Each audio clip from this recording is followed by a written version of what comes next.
Itu bendungan muatan Tamya, muatan Wulas, dan bendungan Wulik. Ini pada Empu Sendok. Sehingga kemudian sungai yang kita lewati tadi itu dihubungkan dari Ketanen di selatan dan kemudian Ngembeh di utara. Kedua lokasi ini merupakan temuan dari prasasti Arca Ganesha Empu Sendok. Jangan lupa like, comment, dan subscribe and share. YouTube-nya apa? Mbah Meong. Kembali lagi channelnya King Mbah Meong.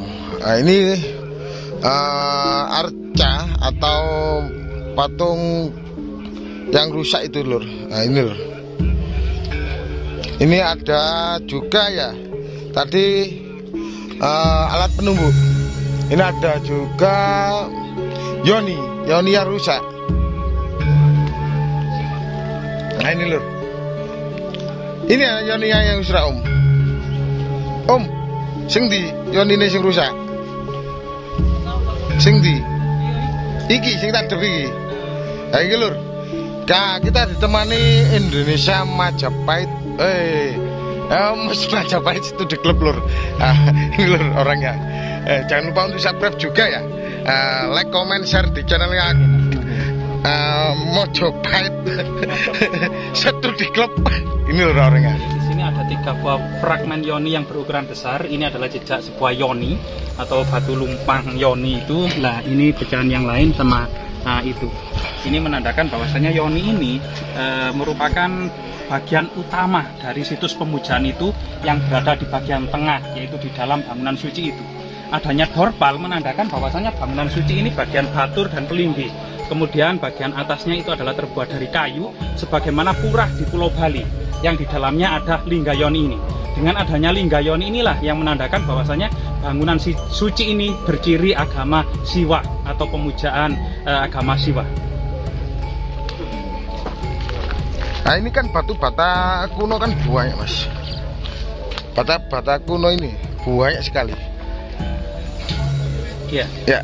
Batu bata yang sebagian besar ini juga dahulunya diduga merupakan lantai. Tadi lantai dari batur maupun pelinggih itu. Kemudian di dalam lantai atau bangunan utama itu ada lingga Yoni, terutama juga ada fragmen Arca Ganesha yang menandakan bahwasanya unsur-unsur pemujaan bangunan suci agama Siwa itu sebenarnya pada masa lalunya lengkap. Di mana bagian relung timur itu kemudian ada Arca Ganesha, relung selatan itu ada Maharesi Agastya, relung utara ada Arca Duga atau Parwati. Sehingga diduga bangunan ini menghadap ke barat, kemudian pintu masuk dari barat itu kemudian di dalamnya ada lingga Yoni sebagai ciri-ciri yang sudah pakem bagaimana kemudian sebuah bangunan suci yang berciri agama Siwa.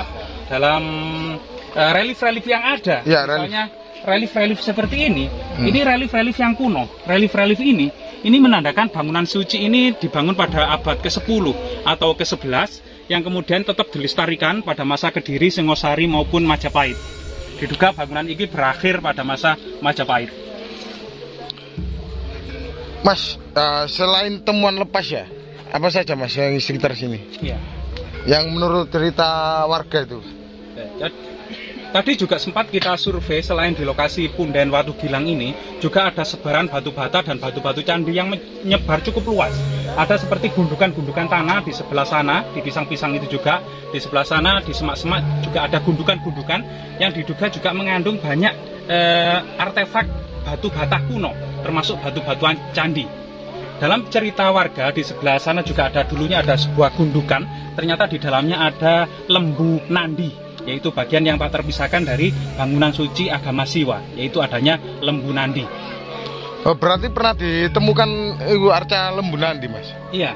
Jadi warga menuturkan bahwasanya di tahun 60-an 70-an masih ada arca lembu nandi maupun arca kala, yaitu kala makara di ambang pintu atas candi itu masih ada. Kemudian terjadi penjarahan atau kemudian pencurian karena pada waktu itu memang relief yang bagus dan arca-arca yang bagus itu laku. Ada yang kemudian sengaja kemudian menjual orang-orang yang tidak bertanggung jawab seperti itu. Oh gitu. Mas, ini ikut desa mana mas? Oh iya. situs ini berada di tengah persawahan. Tanah ini merupakan tanah kemakmuran desa. Jadi tanah milik masyarakat desa secara bersama-sama di Dusun Karangasem, Desa Kedung Gede, Kecamatan Delanggu, Mojokerto, Jawa Timur. Mas, selain temuan yang di sini, barangkali kita lihat kayaknya ukuran batu bata merahnya itu loh, kayak ada yang seperti di Trawulanan gitu loh, Mas. Iya, ukuran batu bata di sini memang bervariasi, cuman yang ada utuh itu cukup besar.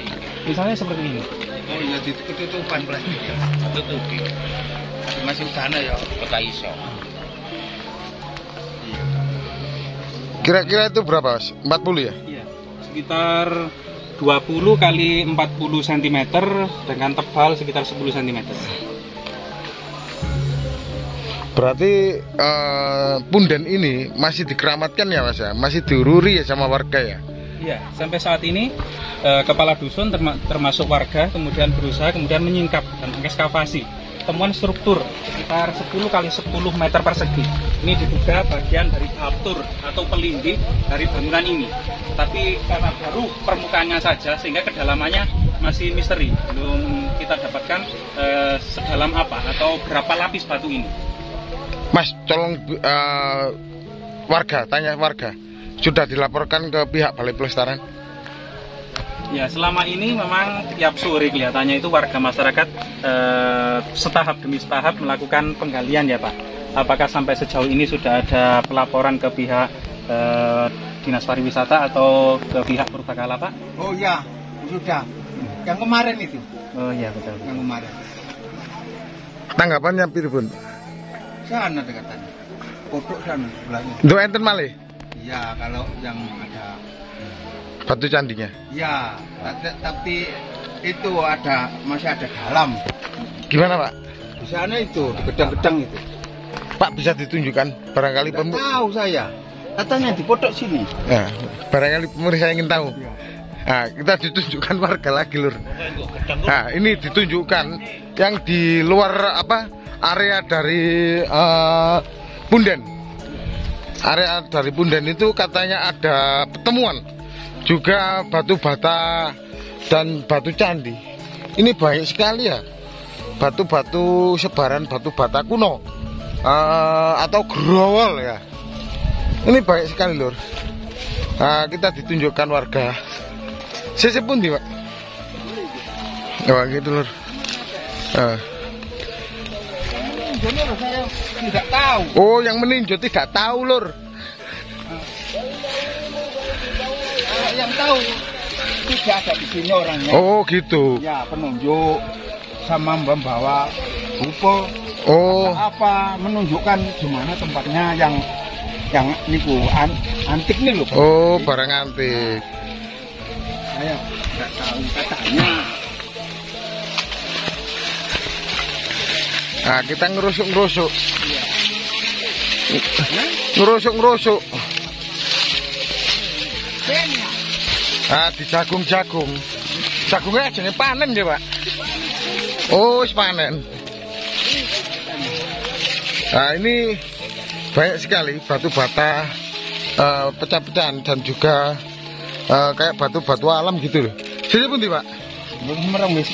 Pokoke kisaran begini, ini potok nggih, Pak? potok nggih. Iya, gumuk. Ternyata ada kayak gini, Lur. Batu-batunya itu dan juga pecah-pecahan batu bata merah ya. Ngerusuk. Ini nggone rumput.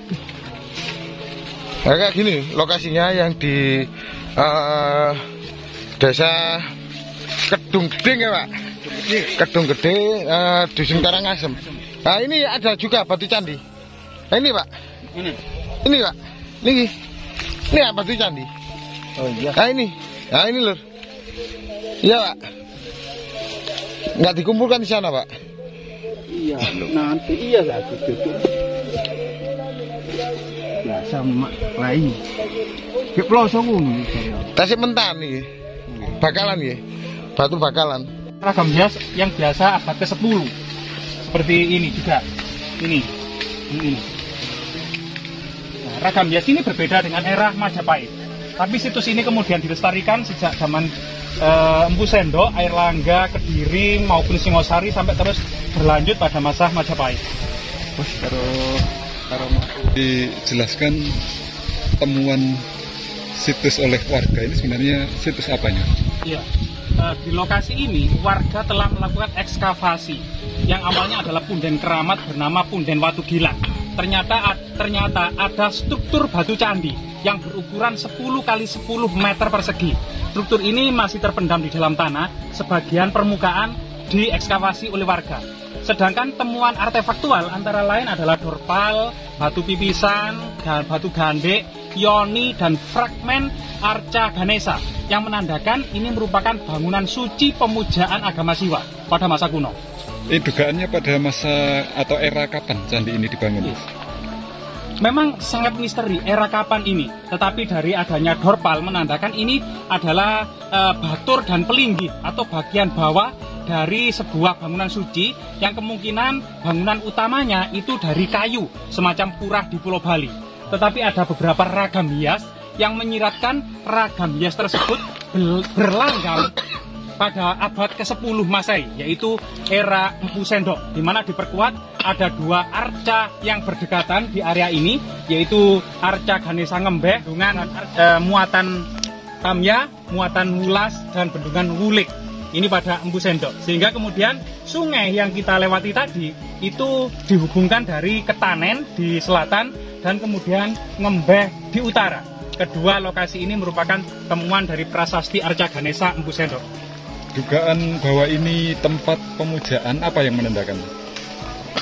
Yang pertama adanya arca Ganesha yang merupakan sebuah bangunan suci di mana kemudian arca Ganesha itu mengisi relung bagian timur, kemudian arca Maharesi Agastya mengisi relung bagian selatan, dan arca Durga mengisi relung bagian utara. Kemudian pintu masuk yang berasal dari barat ini, kemudian di dalamnya ada Linggayoni sebagai kemudian bangunan suci pemujaan agama Siwa atau memuja Dewa Siwa, yaitu simbol dari Linggayoni. Boleh ditunjukkan ciri dari era Empu Sendok yang ada di sini? Oh iya.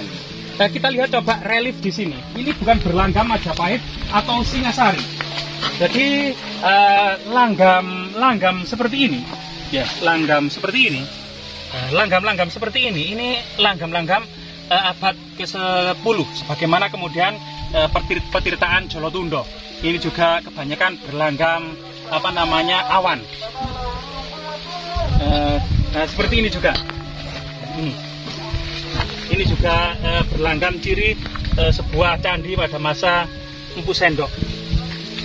Berbeda dengan langgam pada masa Majapahit yang didominasi oleh sulur gelung maupun segitiga tumpal dan ceplok atau floral. Ini merupakan ciri Majapahit. Sedangkan ciri abad ke-10 itu didominasi oleh awan, didominasi oleh ragam hias awan atau meander.